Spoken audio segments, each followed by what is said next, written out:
nhớ rồi nó là chị bé mù ta lá sáu nữa mù sáng con giờ mù giờ ban đầu trong có tí tia ban đầu hiện liêu nữa đến đây là chỉ tao một ta lá sáu liêu là nhớ hậu viên nó sẽ chỉ tao một ta lá sáu đi một ta lá sáu mà đầu trong có tí tia liêu đâu chẳng đâu già đâu ban đầu trong có khai nhận muốn trong có chấp lời liêu cái đi chỉ nhà chỗ ấy ô xì chúa chỉ nhà chỗ xin chúa thầm mà đam một cái từ to hu hay nữa sải từ giờ tới chín mươi nè cho nó là ý trong có kinh của nó trong có thổ đó vậy trong có thịt tiền cho nó ý chế vậy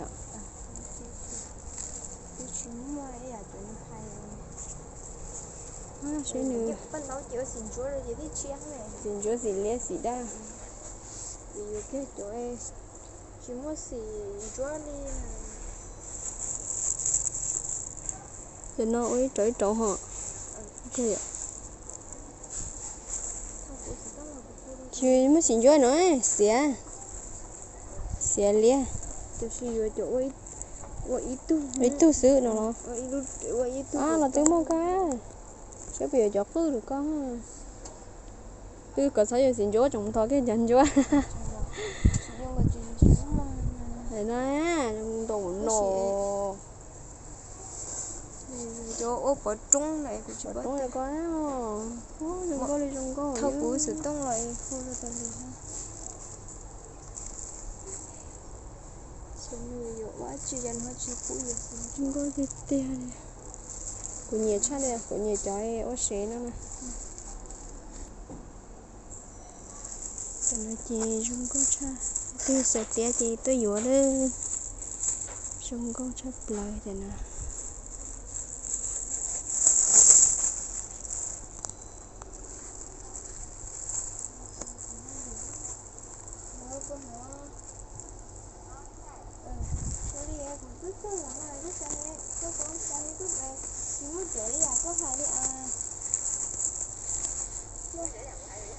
mỗi những món xin chúa thì chiang hay nhỉ, còn đấy món xin chúa đâu mà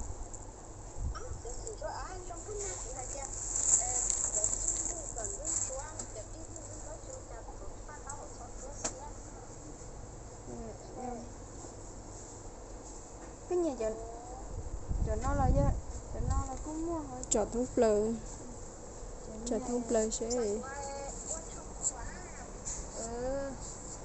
chỉ có giờ chỗ ấy trời trộn lắm mà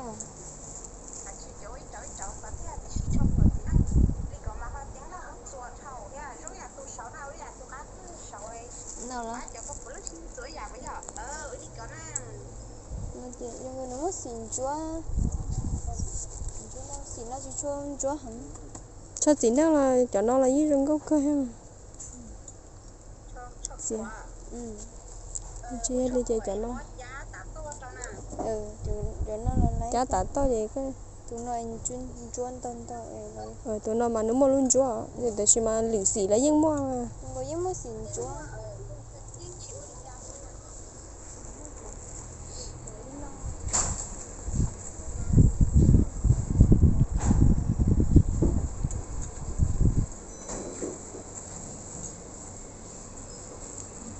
chi cho nó như cho chi chúng có trai nhé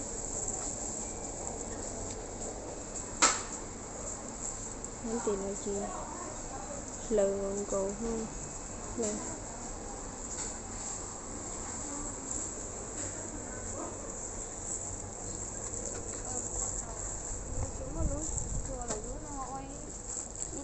trâu sao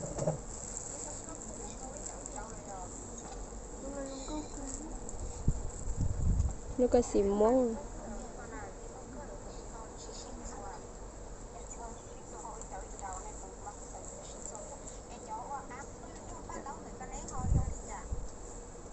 tôi sợ to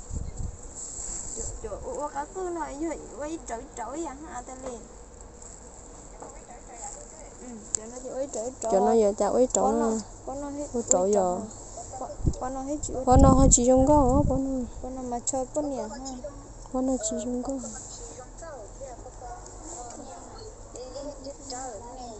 ở chỗ ở bớt trắng. Ô bớt trống rồi.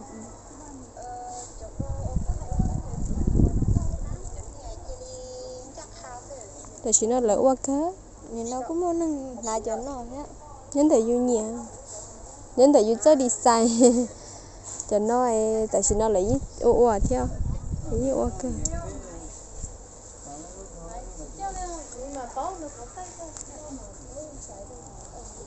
Cho nó là lấy tứ ô mà mình xài. Cho nó là gì trong câu cơ. Cho nó là cứ ủa như là gì vậy? Mình chỉ trong đi bán táo mỏ đó. Chơi cho nó nhá chơi. Cho nên chỉ trong đi bán táo mỏ. Nó xứ. Tụi nó trong câu cơ, tụi nó lại bán táo mỏ kia này tụi nó. Thì chỉ sẽ bố mất tay xỉu à.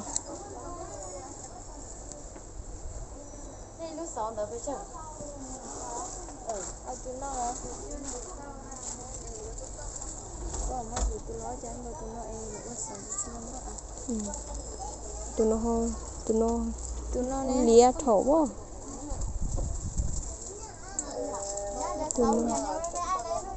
Tụi nó chỉ cho bạch cho.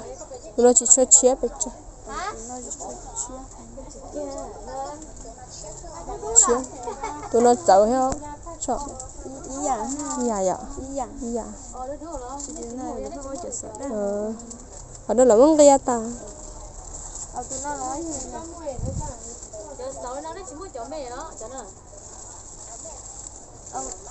Để nó chia được.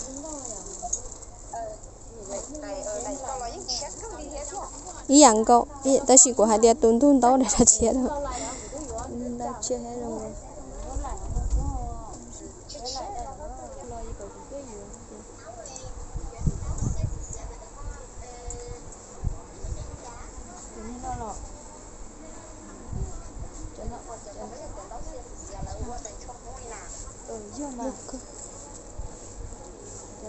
Tôi mua tôi xả.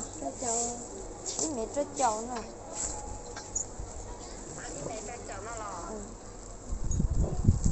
Xin cái gì cho cái mẹ cha.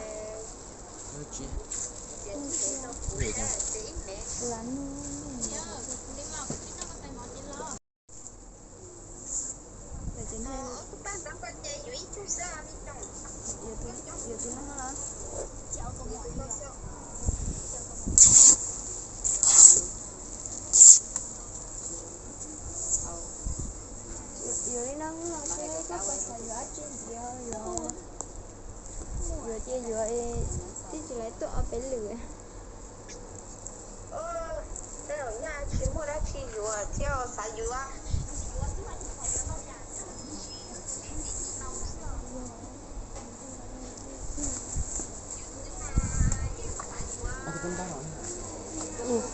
Ở tôi có.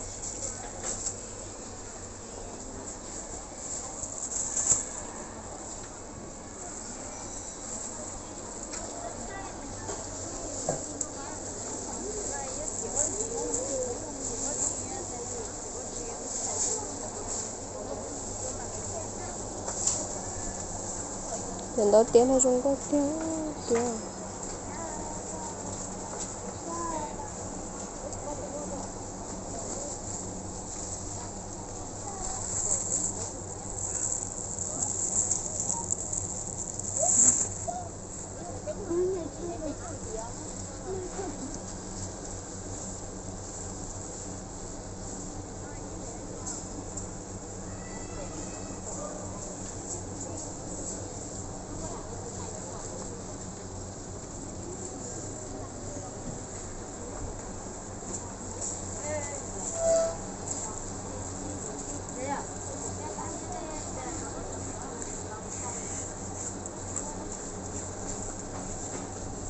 Thật ra Trung Quốc tiếng.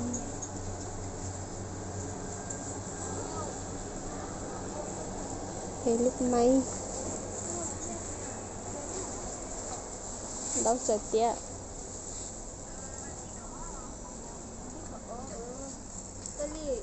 Do chỉ mất chỗ này cũng mà có hai đứa thì đâu là chỉ kỹ rồi cũng đỡ đi là chỉ kỹ này tôi giờ ta chỉ mua nè Để giờ tiếng mua là chè mua là chè nào mà cho nó ai là giờ nhà nhớ hàng chè mà giờ kia tôi cho thì có hết trời trong lo rồi nhé còn đợi không còn đấy là rồi giờ nhà nhớ hàng chè mà đi mẹ nó no giờ chỉ mua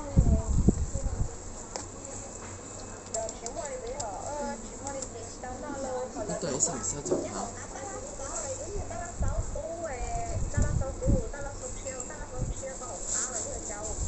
như khởi từ tuấn hồ ta ấy thì tôi nó hỏi ta chỉ mua liền là tiền này nó chỉ mua là mua chỗ này cút gió kỹ mua cút gió kỹ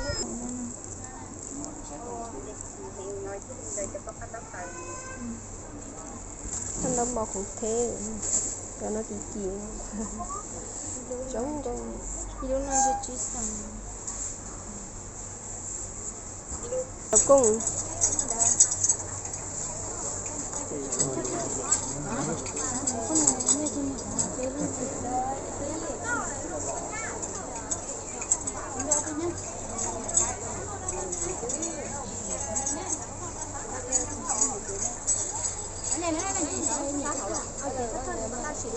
đi lại tao lại tao bây giờ nó có nhiều tiền nó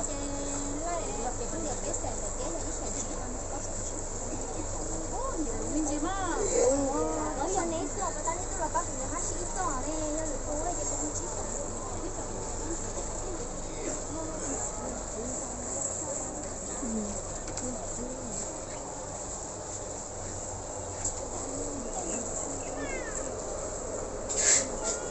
không bỏ trong có đi trong có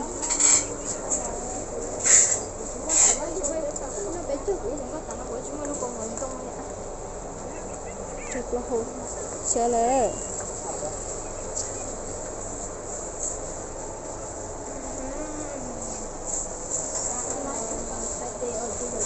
có mỏng cái nào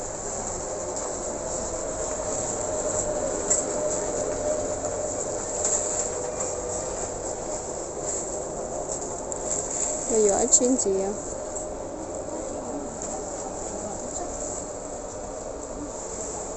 quê tôi sẽ ổn định chứ ở bên ngoài giờ tôi phải cho mày tôi giờ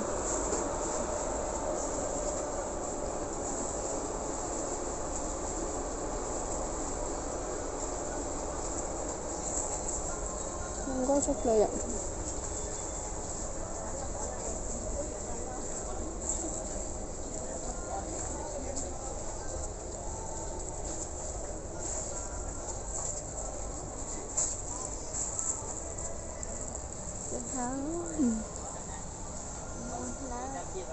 là phân tao nhục mua lui ra đây rồi xin tập nhịp xong nhẹ lui ra là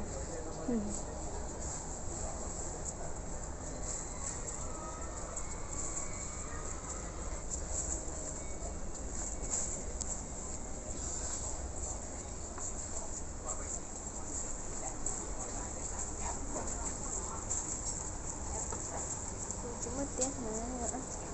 tiếng chỉ có sáu chục kỳ người ta làm cái cho con gì sẽ được bể một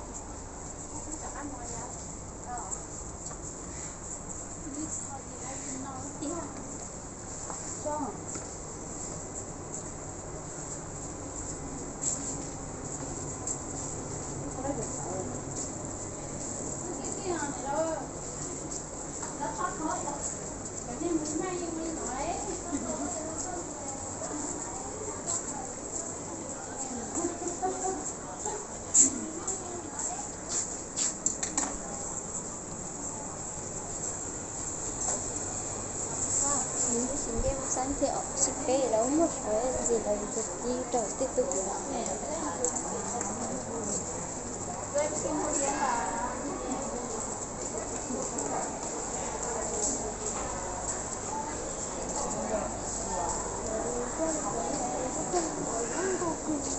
thiệtก็ลงเลยตัวนั้นเนาะเขาปุ้นเขาปุ้นน้ำใสเขาปุ้นน้ำกะทิ ở xíu nó lên tới học bún nha thì là tiền nó đâu mà tiền nó chỉ một lúc nó không cá lò nó xíu bay vô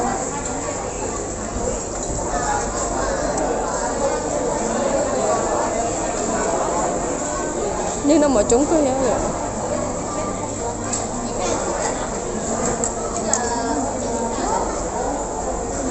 ปูนน้ำเจ้า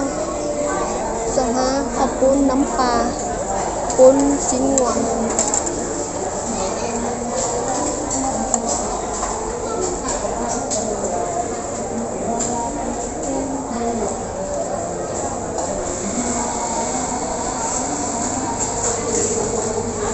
เช็ดตัวไก่ปุ๋ยใหญ่ครับให้ขอบปูนเนี่ย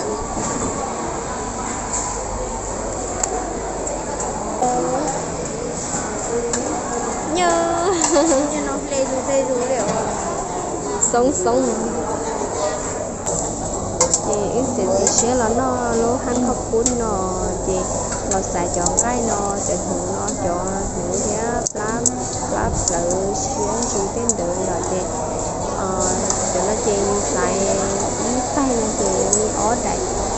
nhân từ du thấy ở từ khu là tao ở đây cho ít tay thì là được ship hả thì có thường cái tao cho rồi thì nó sẽ thì chỉ tôi hết cái rồi thì ít tay nó ở đây thì cũng là ít tay là chỉ Còn cùng cũng nâng nhà xây chua nó tụi đi để đi tây ủa nam khi mua nó tụi đi xây chua nó không còn được anhส่งถ้วยเด้ออันเด้อ không phải bỏ โดยแล้วอันเอาน้ำแจ่ว kèo nó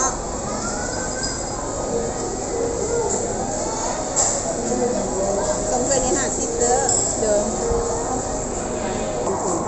ขอบคุณน้ำแจ่วจีตรงนี้หนอเด้อจีตักเกลือที่ห่อตักเกลือเลย chị gì nè nó có được tổng á